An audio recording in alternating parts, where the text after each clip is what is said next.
Hello and welcome. Today I'm in the Tier 9 Japanese carrier Taihou. This match is on the map Islands of Ice, and it's a 6 against 6. This was late in the night, so it wasn't a full match. What's notable is that they do not have a carrier, and I'm in a Tier 9 carrier. This, most people would say, easy win, right? Well, not really. They have 2 Yamatos. We also have a Yamato, but 1. And Yamatos are incredibly powerful. In fact, they are so powerful with the anti-air that I don't want to attack one if I can help it, unless he's completely alone. So I start out by trying to kill the destroyers, as they are really annoying in this type of a match, for most of my team that is. They won't matter to me, but they will be really bad against my team. So I saw a good opportunity to do a side drop earlier, and now I just dropped from the side from behind, and now I'm gonna drop from the side. As the usual destroyer drop, as I showed in my guide. And that's a kill. I'm gonna use the dive bombers to try to set something on fire, and then try to do it again. But I'm not sure if I can. I imagine they're gonna clump up and it's gonna be difficult. Although this one Yamato seems to be fairly alone, I'll try to do it to him. I try to bring my fighter over into the cap zone so that they can see the enemy destroyer, so it doesn't get out of hand. So let's go. 5 tier 9 dive bombers onto a Yamato that's essentially completely alone. I don't know what kind of upgrades he has, but I imagine they aren't too good.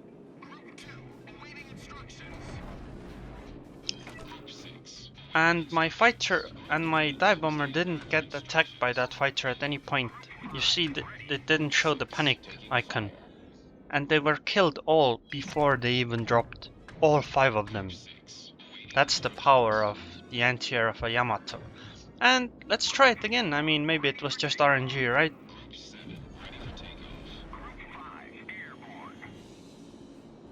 No panic, and 1 managed to do a drop. The rest all got killed. That kind of anti-air. Look what's happened to the fighter. Just to kill that one fighter, I lost all 5 of them. Well, let's try the last one on something a bit better then. There's no point in wasting the planes.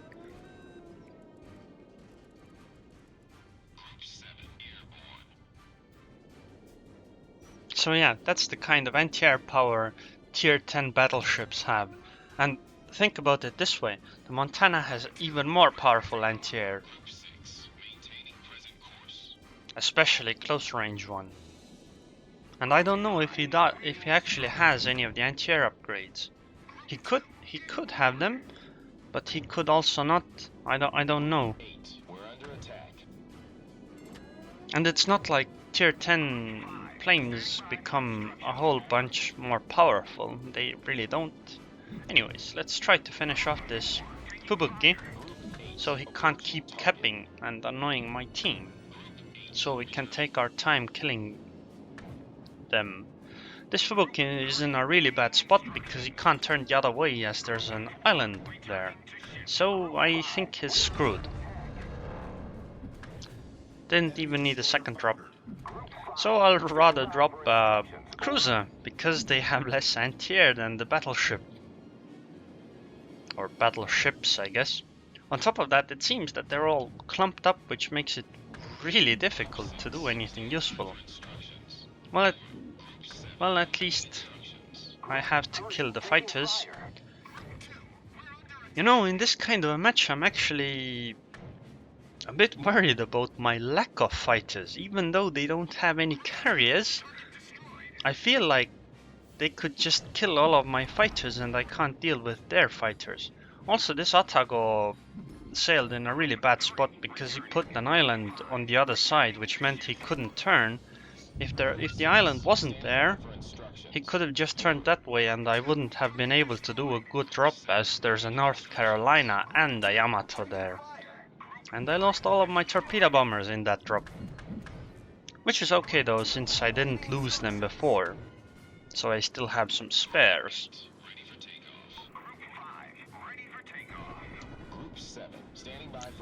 Also, they made a huge mistake.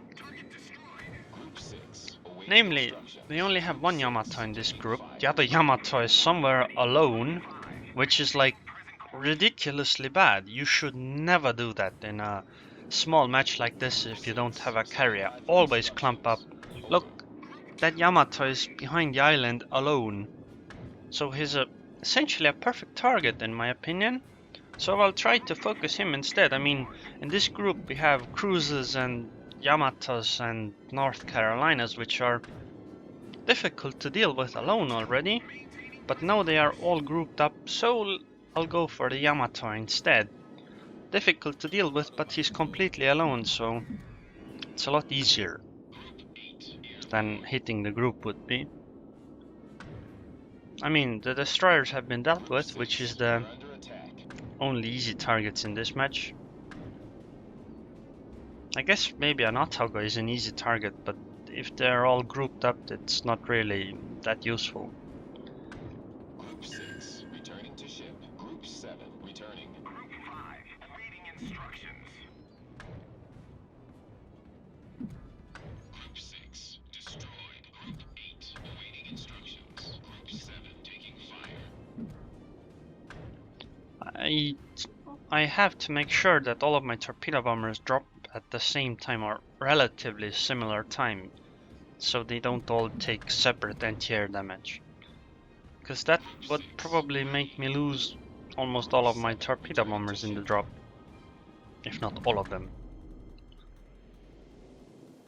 And he's out of that narrow, I don't know what you'd call it, canal, I guess. I mean, I set him on fire, and he's still almost full HP. I guess he did use his repair.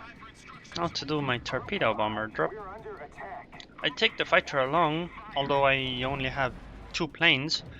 To deal with the fighter, I imagine the ship anti-air is going to hit the torpedo bombers.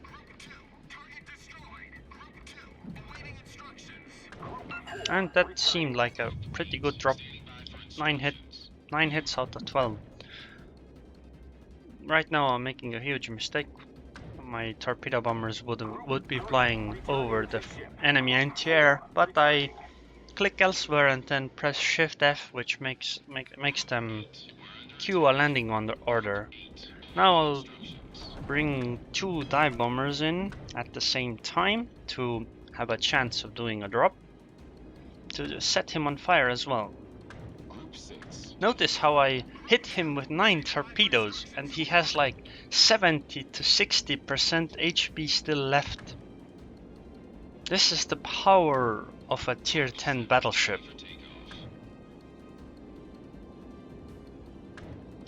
I don't want to waste much time maneuvering around this anti-air, so I'll try to make it brief. Yeah, we do have an Izumo, so that's kind of problematic. But I guess, I mean, we had a pretty big advantage in numbers due to the carrier. Also, this Mogami is doing quite a lot of work torpedoing like that from behind the island. Well, at least the Yamato finally passed below half HP. Also, yeah, the Montana and Yamato actually have similar long-range anti-air. Their 5 and 3.5 kilometer anti-air damages are about the same. But the Montana also has 2.1 kilometer anti-air, which is quite a lot more powerful.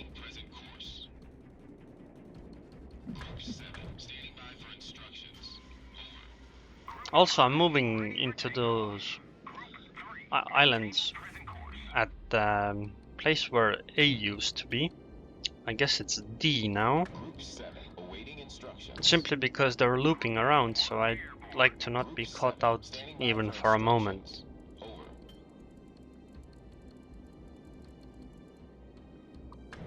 right now I'm waiting for a second dive bomber. As you saw earlier, dropping with dive bombers alone on a Yamato is a waste of time and planes. Especially since I'm out of dive bombers.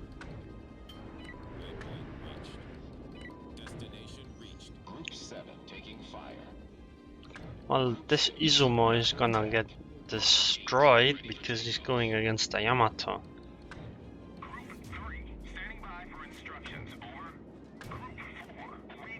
But they only have Yamatos left at this point, so we should win at least. I dislike how you can't set an attack order on fighters that are taking off. You have to... They have to have taken off already for you to set the attack order. Well, Izumo died.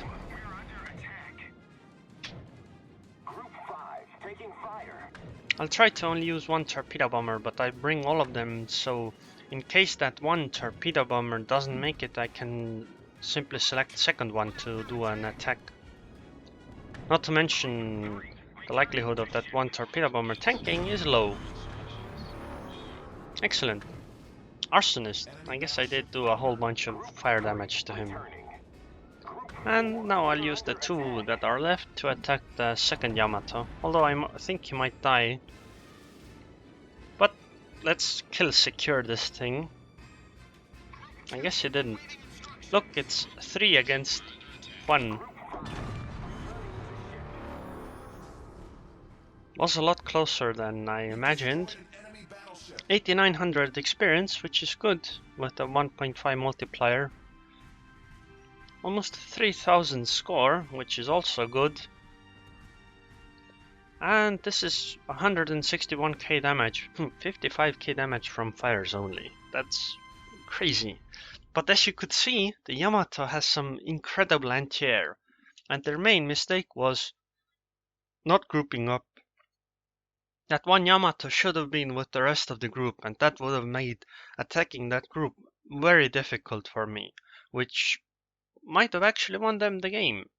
So, yeah, they should have played better. Anyways, if you enjoyed this video, then please subscribe, and thanks for watching.